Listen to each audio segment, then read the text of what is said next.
मित्रों, free legal advice channel में आप सभी का स्वागत है। आज विधिक सेगमेंट में हम आपको मेडिकल जूरिस्प्रूडेंस एंड टेक्नोलॉजी के संबंध में बताएंगे। चिकित्सा विज्ञान एवं साक्ष्य विधि के संबंध में आपको हम जानकारी देंगे। इसमें मित्रों कुछ आपको शीर्षक में संक्षिप्त में बताते चल रहे हैं, फिर आगे आपको डिटेल से बताएंगे। इसमें चिकित्सा साक्ष्य का समर्थन दो सिद्ध का आधार। चिकित्सा साक्ष्य एक ऐसी विधि है मित्रों, इसमें दो सिद्ध का आधार हो सकती है।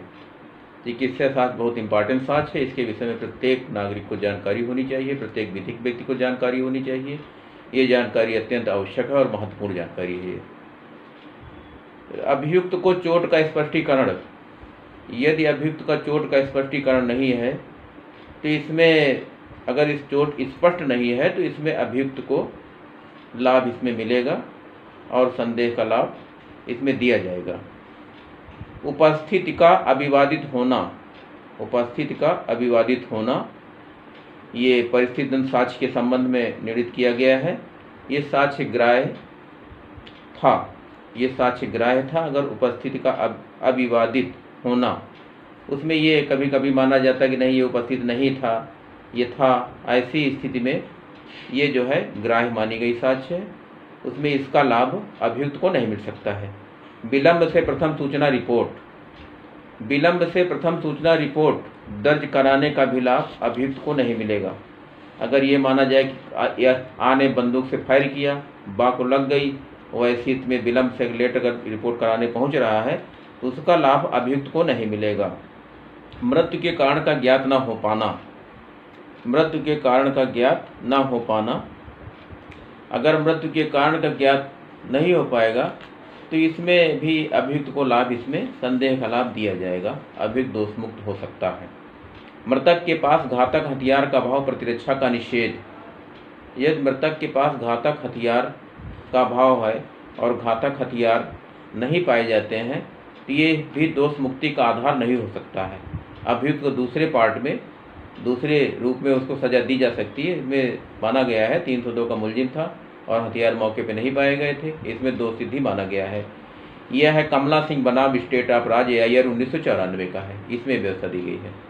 रक्त ग्रुप का मेल न खाना और संस्वीकृति, यदि रक्त ग्रुप का मेल नहीं खाता है और उसकी संस्वीकृति नहीं पाई जाती है तो इसमें भी अपराध स्थापित था। इसमें अगर रक्त ग्रुप मेल नहीं खा रहा है, इसमें ऐसी स्थिति में भी अभियुक्त को लाभ नहीं दिया जाएगा।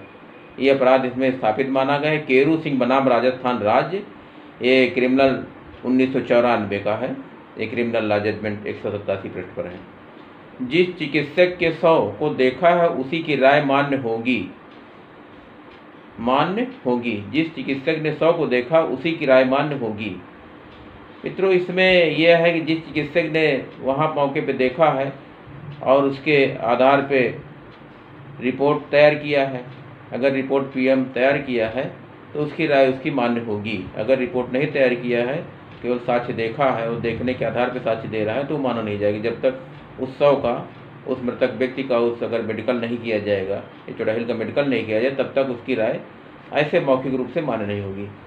दंड का आधार, दंड के आधार इसमें किसी भी अज्ञात से अगर किसी को मृत्यु कारित की जाती है घटनास्थल पे तो ये साक्ष्यों का समर्थन अगर मान लो किसी कारणवश नहीं हो पाता है, दंडादेश पारित किया जाना नहीं चाहिए। दंड के आधार के रूप में इसको जो है लाभ इस तरीके से नहीं दिया जाएगा। ये बलबीर सिंह बनाम राज्य का है 1994, ये क्रिमिनल लॉ है। अप्रशिक्षित चिकित्सक के द्वारा गर्भपात, ऐसी स्थिति में अगर अनट्रेंड डॉक्टर है वो भी अगर अपनी राय दे देता है किसी पीड़िता के संबंध में तो वो उसका बेनिफिट ऐसी स्थिति में अभियुक्त को नहीं मिलेगा। ये दो सिद्ध का आधार पर्याप्त है। इसमें ये जैकब जॉर्ज बनाम केरल राज्य 1994 क्रिमिनल लॉ का है। ये मित्रों, मेडिकल राय की प्रामाणिकता, मेडिकल राय की प्रामाणिकता के संबंध में उम्र का निर्धारण, अगर मेडिकल के द्वारा उम्र का निर्धारण अगर कोई करता है तो ये सफिशेंट आधार नहीं। इसके लिए सेशन न्यायालय में जहाँ परीक्षण हो रहा है वो सेशन न्यायालय और प्लस उच्च न्यायालय को अधिकार दिए गए हैं, वो इसके संबंध में उम्र का निर्धारण कर सकते हैं, उनको अधिकार है। अपहरण एवं विवाह, अपहरण का मुकदमा मित्रों पंजीकृत हो जाने के पश्चात अगर पीड़िता विवाह कर लेती है, विवाह करने के बाद उम्र उसकी 18 साल अपनी बताती है, 164 के बयान में ये बात आ जाती है, तो अपहरण का आरोप निरस्त हो जाएगा। दो मृत्युकालिक घोषणाएं प्रभाव। दो मृत्युकालिक घोषणाओं का प्रभाव मित्रों, अगर किसी बात को लेके अगर कोई पत्नी अगर अपने पति पर और सास पर दो अलग अलग संदेहास्पद बात बताती है कि नहीं ठीक फला के द्वारा मारा गया है, उसके बाद फला के द्वारा मारा गया है, तो ये संदेह उत्पन्न हो जाएगा, इसमें अभियुक्त को लाभ मिलेगा। ये दोनों मृत्युकालिक जो भी बयान देगी पत्नी के द्वारा ये नहीं मान्य होगा, और संदेह का लाभ उसको अभियुक्त को मिलेगा। घटनास्थल पर रक्त का पाया न जाना।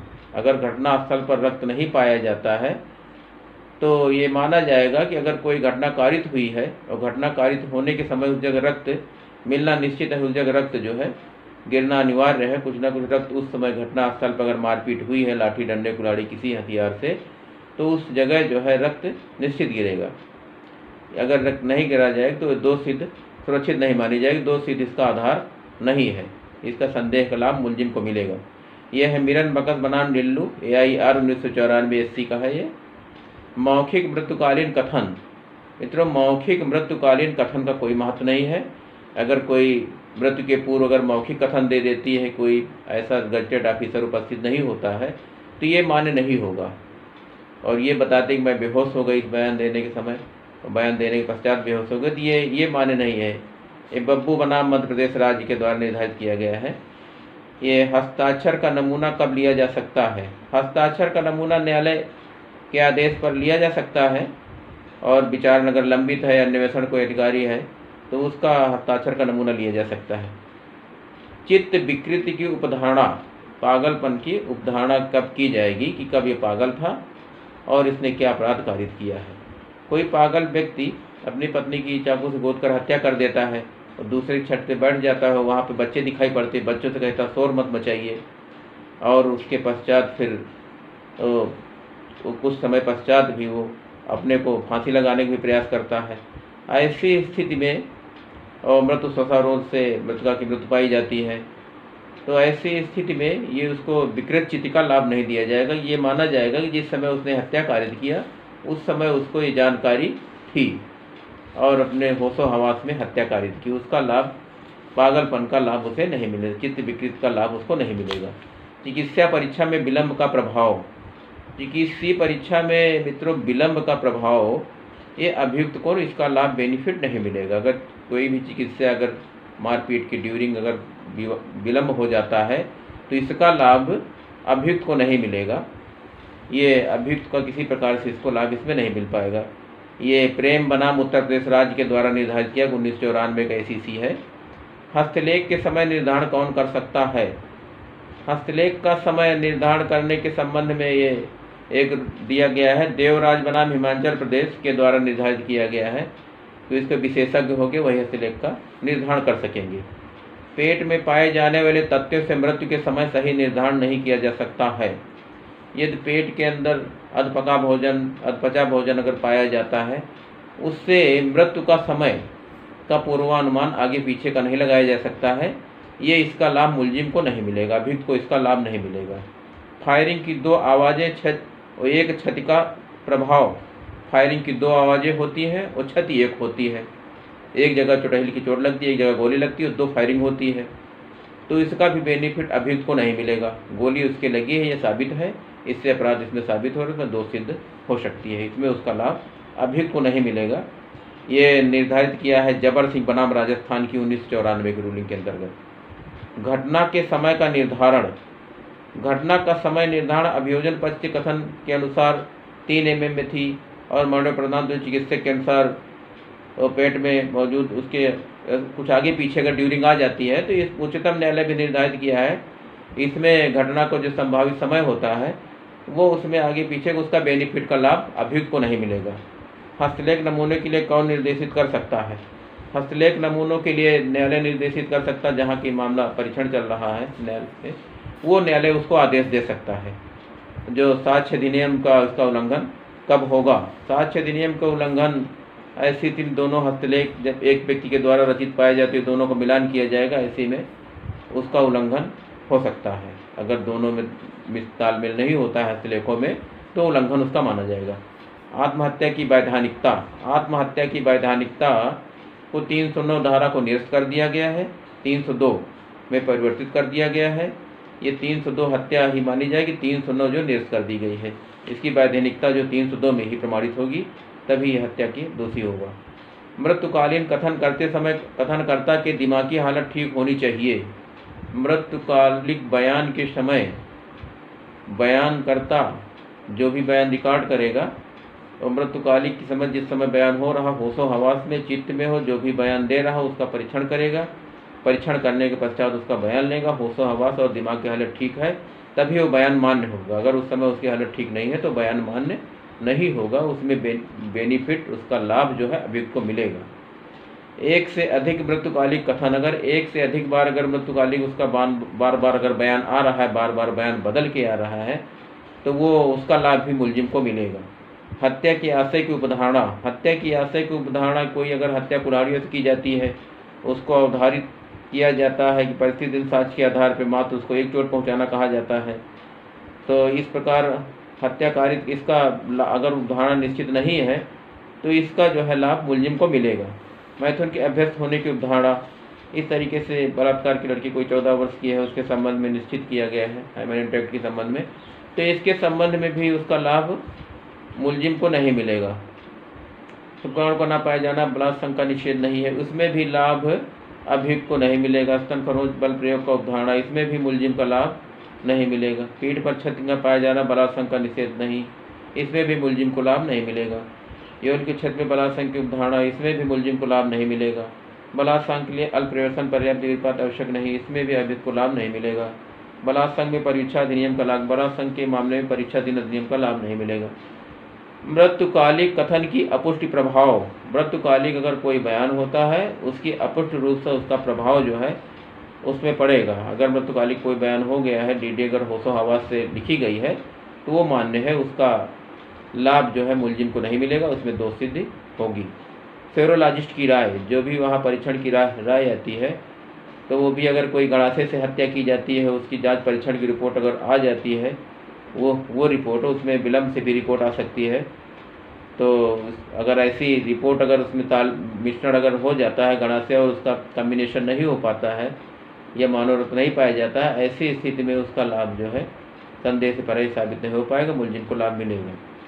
दो विपरीत चिकित्सकों की राय मृत्युदंड की उपधारणा, अगर जहाँ दो विपरीत चिकित्सक उनके भिन्न भिन्न राय आ रही मृत्यु के संबंध में, ये उचित नहीं, इसमें इसका भी मुलजिम का लाभ मिलेगा, इसमें भी कारावास उसको नहीं हो सकता है। ऐसी स्थिति जहाँ दो भिन्न चिकित्सक की राय होगी वैसी स्थिति में मुलजिम को लाभ मिलेगा। इसमें मार्मिक अंग की चोट का ना पाया जाना, कभी कभी होता है वाइटल पार्ट होता गर्दन से ऊपर, सर का भाग और गर्दन और कमर के मध्य का भाग, ये वाइटल पार्ट मानता है, जिसे मार्मिक भाग कहते हैं। इस चोट अगर यहाँ नहीं पाई जाती है, उसकी अगर मृत्यु हो जाती है, तो ऐसी स्थिति में भी अगर वो धारा 302 की बजाय 304 में कन्वर्ट हो जाएगी, इसमें लाभ मुलजिम को मिलेगा। अगर मार्मिक भाग में चोट अगर नहीं पाई जाती है और हत्या अपराध कारित किया जाता है, तो वो लाभ उसको मुलजिम को मिलेगा और 304 में कन्वर्ट हो जाएगा, उसका लाभ मुलजिम को मिलेगा और मुकदमा छूट जाएगा। अब मिश्रित दूध का पाया जाना, अगर आप मिश्रित दूध पाया जाता है, मिलावट का दूध पाया जाता है, इसमें 272 IPC के अंतर्गत अपराध है, इसमें आजीवन कारावास है। अगर आप मिश्रित दूध पाई जाती है, आप मिश्रित शराब पाई जाती है, तो इसमें आजीवन कारावास 272 IPC के अंतर्गत। तो ये इसमें अगर इसकी परीक्षण रिपोर्ट आ जाती है और ये परीक्षण रिपोर्ट इसकी मान्य है, इसी आधार पर दोष सिद्ध का आधार पर्याप्त है, इसमें इसको दोष सिद्धि हो सकती है। चिकित्सक की राय का समर्थन होना, चिकित्सीय राय जो है एक समर्थित साक्ष्य है। ये राय जो है चिकित्सक अपने समर्थन में देते हैं, अभियोजन के समर्थन में देते हैं, और जो साक्ष्य देते हैं, जो भी पीड़ित पक्षकार होता है उसके पक्ष में अपनी राय देते हैं, और जो समर्थित राय होती वही मान्य होती है। हस्तलेख की परीक्षा न कराया जाना, हस्तलेख की परीक्षा न कराया जाना, अगर हस्तलेख उसमें नहीं पाया जाता तो उसका परीक्षण नहीं कराया जा सकता है। हस्तलेख कोई इसका विशेष ऐसी इंपॉर्टेंट नहीं होगी कि अगर हस्तलेख उसका परीक्षण होगा नहीं, इसका है या नहीं है, उसका लाभ मुलजिम को नहीं मिलेगा। जो भी घटना कारित हुई, जो भी मेडिकल हुआ है, जो मेडिकल का अपना बयान दे दिया, वही पर्याप्त है, वो सजा का आधार इसके लिए पर्याप्त है। चोट से मृत्यु का संबंध न होना, कोई भी चोट अगर उसके कारित की गई है, उसका मृत्यु से क्या संबंध है। तो अगर कोई चोट कारित की गई है तो अगर उसका उससे संबंध नहीं पाया जाता, जैसे कोई चोट ऐसी है जिससे उसकी मृत्यु नहीं हो सकती है और उससे उस चोट का संबंध नहीं हो सकता, तो उसमें उसका संदेह का लाभ मुलजिम को दिया जाएगा और उसमें सज़ा नहीं दी जा सकती है अगर चोट उससे नहीं मिल रही है। द्वितीय विवाह साबित करने के लिए रक्त परीक्षण नहीं कराया जा सकता है। द्वितीय शादी करने के लिए, द्वितीय विवाह कराने के लिए उसका रक्त पति पत्नी के ऊपर जो आरोप लगाता है कि नहीं दूसरी शादी किया है और दूसरे से बच्चे उत्पन्न हैं, तो उसके लिए जो है रक्त परीक्षण नहीं कराया जा सकता। ये विधिक रूप से इलीगल होगा, रक्त परीक्षण नहीं कराया जा सकता। इस तरीके से मित्रों आप आज को हमको संक्षिप्त विवरण इसमें हम दिए हैं, इसमें और विधिक सेगमेंट में और हम आपको विस्तृत जानकारी देंगे। मित्रों धन्यवाद।